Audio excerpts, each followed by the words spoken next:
Andre in Massachusetts. Andre, what do you got for us? Oh, my God. I didn't think I'd get on there so fast.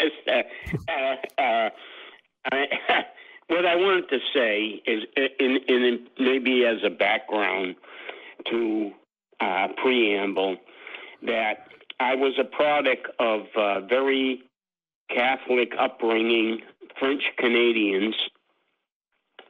My sisters, two of my sisters, were in very devastating, just monsters. And yet they could not, in our church, ever consider separating themselves from these guys. Mm-hmm. And I was a product of 15 years of parochial education. The last 3 of those years was in the seminary to become a priest in this religion. Mm-hmm. And I couldn't do it. Growing up, I graduated in '64, and the war was going on. I mean, that was heavy on you, man. That was heavy on you. The 18 years old, you could be 18 years old, and 2 months basic training, 2 months advanced infantry training, and in the 5th month, 5 months, you're 18 years old, and now you're in Vietnam fighting for your life. Yeah, I hear you. When I got there, I was already the old man. I was 23. I was 23, and I was giving, they made me an NCO, a sergeant, because I was a smart Yankee. I knew things.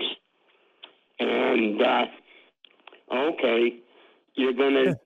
How did those experiences inform your relationship with God, whatever that means for you here? Yeah, I know. I went to the chaplain, you know. I could see out of my wire, there was a little church. It was like maybe, I don't know, 200 or 300 meters away. Just a little church out there. And I went one day to that church, and there was this little Vietnamese priest who spoke a very beautiful French. Oh, he spoke a very beautiful Parisian French. Yeah, this priest. And I appealed to him, Father, go away from this place. They're going to kill you. He says, no, I can't leave my flock. So I asked, you know, why is God doing this? You know, you're telling me he knows everything. He can do anything. And here we are. Why are we doing this? So you're reflecting on a lot of sentiments. I'm sorry, I didn't mean to cut you off there, Chief, but you are reflecting a lot of sentiments that we've heard from people, and you've obviously gone through a lot. I mean, I can only imagine. I can't even imagine the kind of stresses that you would have been under in that situation. And there's so much wrong with that picture. Of course, you know, you've been brought up to believe that there's a just and loving God, and then you're thrown into the literal hell of war. And even the fact that there's a Catholic church with a French-speaking priest in Vietnam, both are artifacts of empire. It's all just so wrong.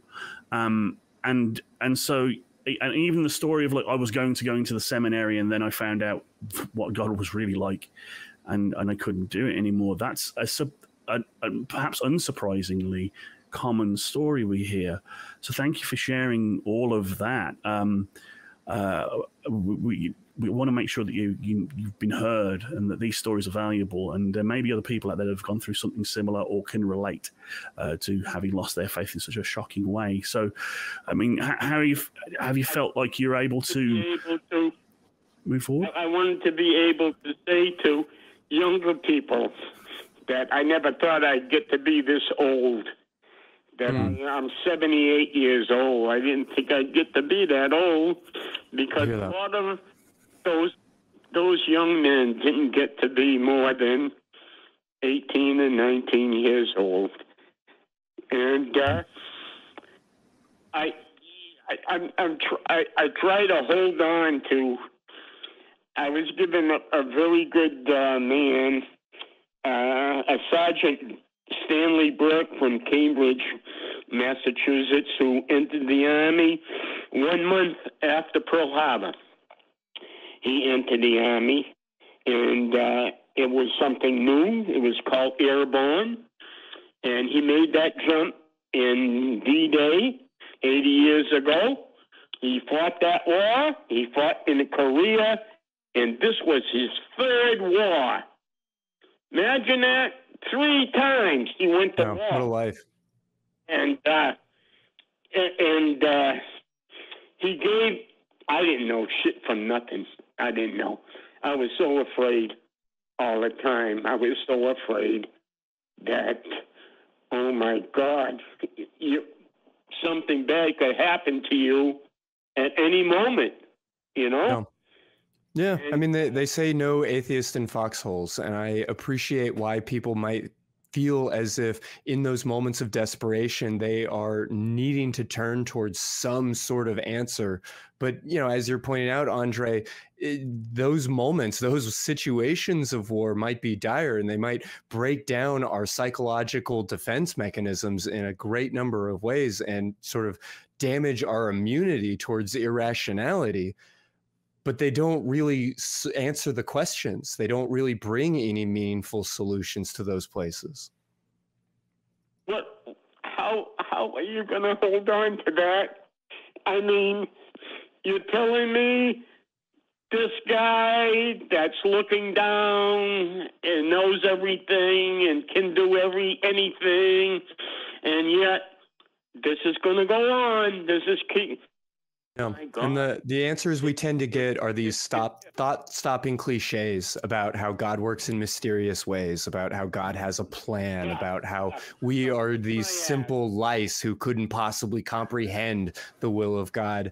And, you know, thanks for playing, but those solutions don't mean anything to me.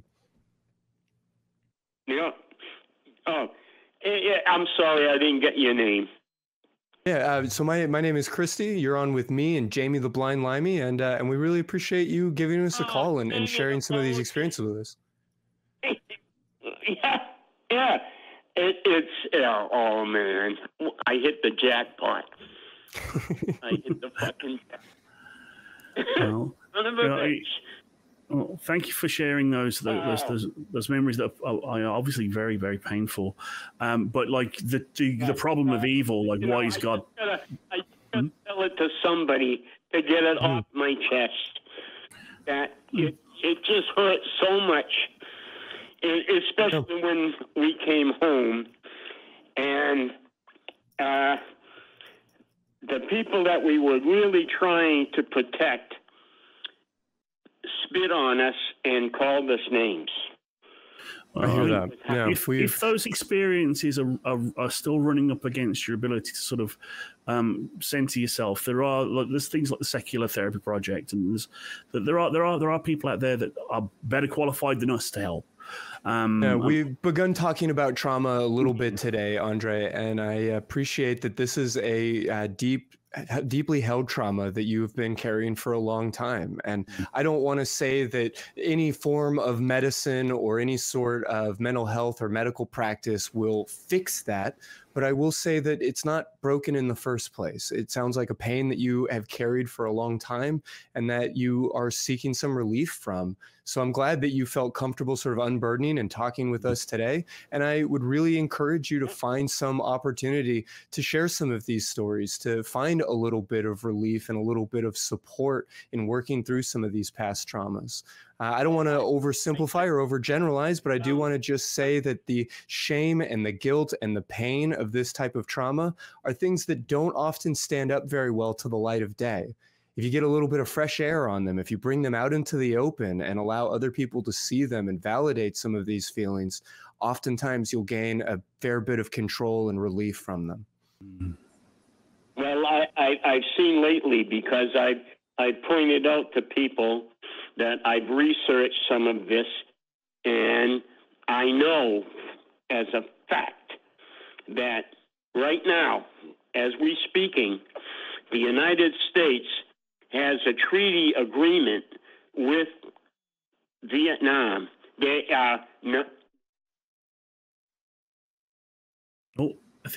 I think we may have lost him. Lost Andre's connection. I'm curious where that was going, but I don't, again, want to overgeneralize or make comments about Andre without him being here, but I do want to recognize that the veterans of that war, frankly, the veterans of all American wars, are deeply underserved in the mental health population. We can talk all day about the failings of the VA and of our culture and a great number of other things, but I do just want to stress that regardless of the war or spiritual warfare or whatever other form of trauma you may have experienced in your life, there are meaningful steps towards health and healing that are available to you. I know that's not a simple and easy road. I know that access to mental health care is greatly limited for the vast majority of us. And I still sincerely believe everything that I'm saying. So if anybody has been waiting around for the opportunity to find support, I hope that this statement is just one more push in the right direction.